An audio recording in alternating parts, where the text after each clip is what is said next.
It's April 1862. The Battle of Shiloh explodes in the Tennessee woods. Chaos reigns, smoke and death everywhere. Ulysses S. Grant, a man doubted by most, stands calm amid the carnage. But who is this seemingly quiet commander rising from near ruin to alter the fate of a nation? That question lingers because Grant's journey is far from the usual story you think you know. Before he was a hero, Grant was almost forgotten. Let's dive into the wreckage of his early life and what forged the man ready to lead a nation through its darkest hours. Grant resigned the army in 1854, crippled by accusations of drunkenness and failure. Business ventures tanked, including a failed tannery in Missouri. Most saw him as a washed-up soldier with nothing left but a marriage to Julia in a modest St. Louis home. But beneath that ordinary life was a grit that refused to quit. Grant's leadership was unlike battlefield flashiness. It was about steady persistence. Imagine a marathon runner pacing through mud and rain, not sprinting impulsively but enduring all conditions. This is the core of Grant's strategy: patience, relentless pressure, and logistics mastery, which slowly crushed Confederate positions. At Shiloh, despite initial Union chaos and heavy losses, Grant's calm under fire saved the day. His resilience converted criticism into trust. President Lincoln saw it. Here was a general who wouldn't blink, someone to handle the war's relentless grind. This subtle strength, not glory in a single battle, transformed him into the Union's top general. Grant didn't just fight battles, he redefined war itself. His genius, turning a fragmented struggle into a relentless, unstoppable force. Let's break down the secret sauce. The Siege of Vicksburg in 1863 was Grant's masterpiece. Rather than storming fortified lines head-on, he surrounded the city for 47 days, cutting off supplies.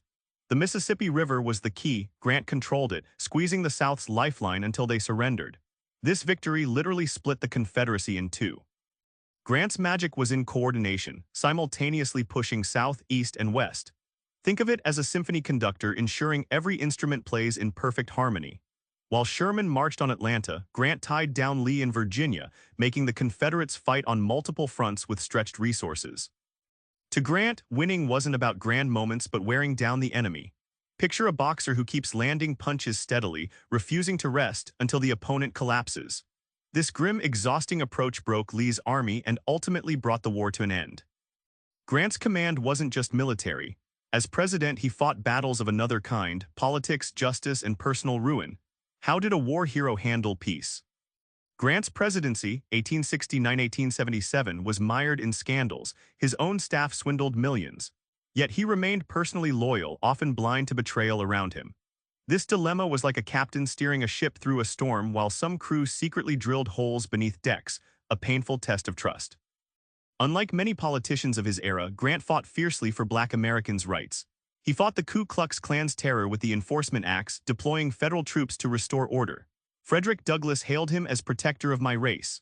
This moral courage, though costly politically, marked a rare shining beacon in Reconstruction America. Financial disaster hit again after his presidency. Grant was swindled in Wall Street fraud. But in a dramatic comeback, he partnered with Mark Twain to write his memoirs, completed just before his death. These writings didn't just restore his legacy, they became a literary masterpiece, revealing a man bigger than his scandals or battlefield glory. Back in that smoky chaos at Shiloh, Grant's quiet steadiness was just the beginning. His life teaches you this: failure isn't final, and steady grit in war, politics, or life wins in the end. So next time you face a mess, try this: hang on, keep pushing, and remember, even the biggest storms can forge giants. Subscribe for more book summaries like this one.